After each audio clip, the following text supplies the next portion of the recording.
Now, one of the most important things in a chemistry lab is safety. So let's talk about safety. Don't engage in horseplay. This means that we come to lab to do lab. We don't come to lab to, say, pretend the trash cans are basketball hoops. And yes, I have had students try that before. That was when I was a grad student at San Diego State, though. Okay? We don't have any makeup experiments, especially during summer. Things move super, super fast. If you need to miss class, please contact me immediately so that we can have a discussion about why you are absent.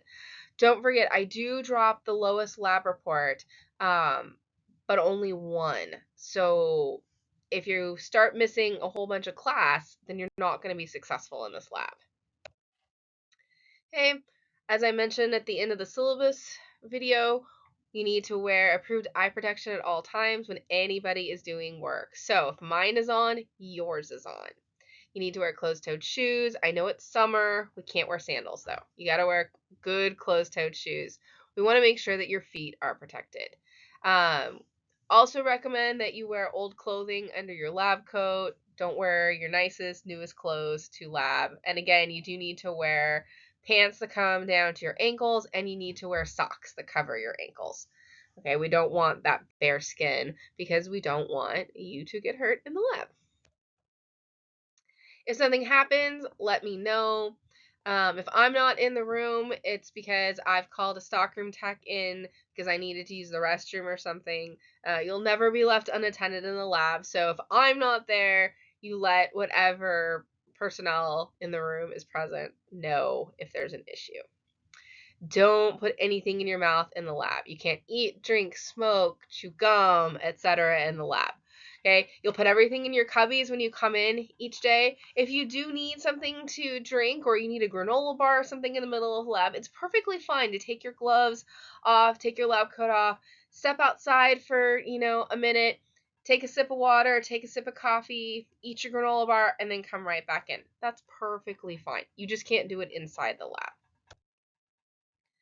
Right? We do use hood areas. We've got the mini hoods on our benches, and then sometimes we'll have the actual main hoods that we'll use as well. If you get anything on you, rinse off immediately. And then even though you're using gloves, once you've taken your gloves off for the day, before you leave, you should wash your hands. Okay? Make sure that we do something to insert glass tubing properly. If we don't have glycerin available, the stockroom will have done a slit down the sides of our stoppers that have holes in them. I think mostly this is what's been done now. We used to use glycerin for inserting, but now we do use stoppers that have a slit cut in them to make it easy to slide the glass tubing in, or a thermometer or whatever we're putting in. Make sure that things are cleaned up immediately. We do have sodium bicarbonate if we have a spill that is large enough that it needs to be neutralized first. Okay, make sure you familiarize yourself with where the safety equipment in the lab is. Hopefully, Dr. Koval can pause the video at this point and show you around the lab and point out where all the safety equipment is. If he doesn't go over it with you in depth today, we can go over it more when I am back in a week. But I have every faith that Dr. Koval will show you where everything is. And make sure you don't point things at each other. So when you heat something, point it, don't point it at you. Don't point it at your lab partner. Point it at the back of the lab bench. Make sure you put things in the correct waste containers. Broken glass goes in the broken glass container. Paper towels go in the correct waste container. If it's just a regular paper towel, it'll go in the trash. If it's something that you've used to clean up a chemical spill, it'll go in a specific bucket for solid waste. Read all labels. Okay, make sure you're not only using the correct chemical for each experiment, but the correct concentration as well. That can get you. Sometimes we're using the same chemical, but we might use one concentration for one part of the experiment and another concentration for another part of the experiment. Okay, don't take reagent containers to your workbench. Leave them where they are located. So in these labs, a lot of what you are using will be located at the top of your workbench areas. Sometimes, though, you might need to dispense something that's in one of the side hoods or out by any of the balances. And so if you do need something that's by a balance, you leave it by the balance. You don't remove it and take it back to your work area. When we get to a point where we start dispensing chemicals, in that lab period, I will show you the proper way to dispense your chemicals. Okay? Chemicals are expensive. They actually cost us twice.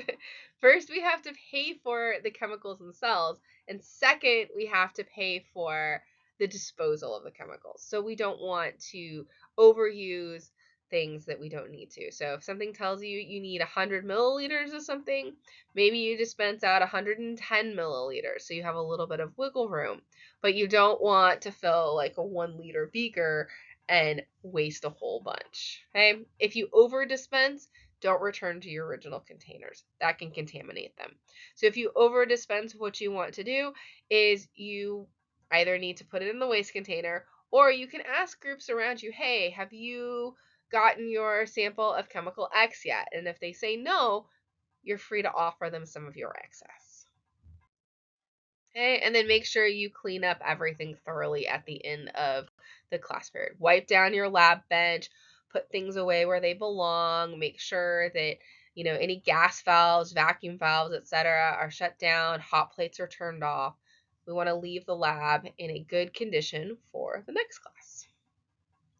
Okay, and then now Dr. Kovalt's going to show you this starting with safety video that's produced by the American Chemical Society. It's a little bit hokey. It was made a while ago. And some of the stuff is a little more apt to high school than to college. But overall, it still shows a lot of very important things.